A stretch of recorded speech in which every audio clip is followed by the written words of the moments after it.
جب آپ صلی اللہ علیہ وسلم کی عمر 40 سال کمپلیٹ ہو گئی تو وہ وقت آ گیا تھا جس کے لیے آپ صلی اللہ علیہ وسلم کو اس دنیا میں بھیجا گیا تھا، اعلان اسلام۔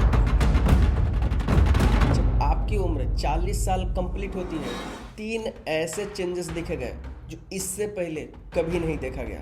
پہلا، آپ لوگوں سے دوری اختیار کر لیے اور عبادت اور غور و فکر میں زیادہ وقت گزارنے لگے۔ دوسرا، آپ کو اچھے خواب آنے لگے اور وہ خواب اگلے دن ہی پوری ہو جاتی۔ تیسرا، آپ صلی اللہ علیہ وسلم کئی دنوں کا کھانا لے کر کے غار حرا میں جانے لگے، اور یہ مکہ سے آلموسٹ 5 کلومیٹر دوری پر موجود ہے، جو آج بھی حج کرنے والے وہاں پر حاضری دیتے ہیں۔ اور یہ ایک جبل نامی پہاڑ پر ہے جسے عام طور پر ہم لوگ کھو کہتے ہیں۔ ناؤ اسی غار حرا میں پہلی وحی نازل ہوتی ہے، اقرا پڑھو۔ افسوس کہ آج مسلمان اسی سے دور ہیں۔ دین پھر کچھ دنوں بعد وحی نازل ہوتی ہے، سورہ مدثر کی کچھ آیتیں۔ اللہ کا فرمان آیا، اے چادر اوڑھنے والے کھڑے ہو جاؤ، پھر ڈر سناؤ اور اپنے رب کی بڑائی بیان کرو، اور اپنے کپڑے پاک رکھو اور بتوں سے دور رہو۔ ناؤ اسٹارٹ ہوتا ہے اسلام کا مشکل دور، جو 3 پارٹ میں ڈیوائیڈڈ ہے۔ پہلا، اس میں آپ صلی اللہ علیہ وسلم سیکریٹلی اسلام کی دعوت دیتے ہیں، جن میں سب سے پہلے عورتوں میں اسلام قبول کرنے والے حضرت خدیجہ رضی اللہ تعالیٰ عنہ، جو آگے چل کر کے آپ صلی اللہ علیہ وسلم کی بیوی بنتی ہے۔ نوجوانوں میں حضرت ابو بکر، اور بچوں میں حضرت علی، اور غلاموں میں زید بن حارث۔ پھر ابو بکر کی تبلیغ سے حضرت عثمان اور بھی بہت سارے لوگ اسلام قبول کرتے ہیں۔ پھر اسٹارٹ ہوتا ہے اسلام کا سیکنڈ دور۔ پچھلے 3 سال سے چھپ کے اسلام کی دعوت دیتے رہے۔ پھر نازل ہوتی ہے سورہ شعراء کی کچھ آیتیں۔ اے محبوب، آپ اپنے قریشی خاندان کو خدا سے ڈرائیے۔ تو آپ صلی اللہ علیہ وسلم کوہ صفا کی چوٹی پر چڑھ کر کے کفار قریش کو پکارتے ہیں۔ جب سارے قریش جمع ہو جاتے ہیں تو آپ صلی اللہ علیہ وسلم کہتے ہیں، اے قریش والوں، اگر میں کہوں کہ اس پہاڑ کے پیچھے سے ایک شیر آ رہا ہے جو تم پر حملہ کرنے والا ہے، تو کیا تم میری بات کو یقین کرو گے؟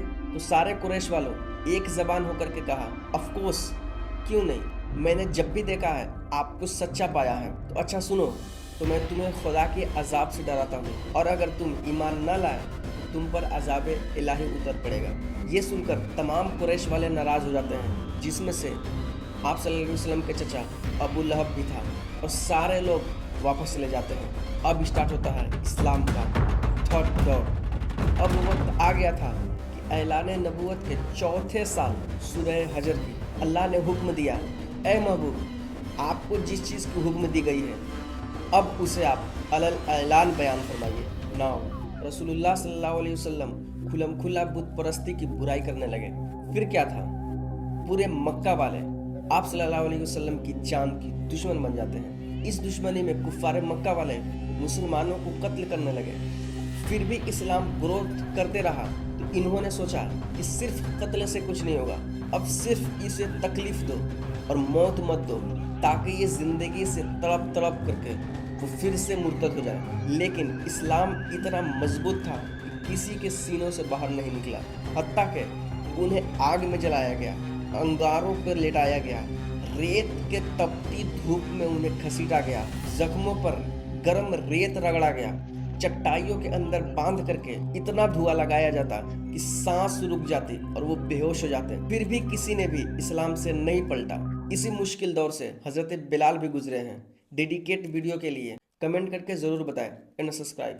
اور یہ ظلم صرف غریبوں تک محدود نہیں رہا، کیونکہ ابو بکر صدیق بھی شہر کے امیر شخصوں میں سے ایک شخص تھے، لیکن انہیں تنہا دیکھ کر کے مارتے ان کا سر لہو لہان کر دیے۔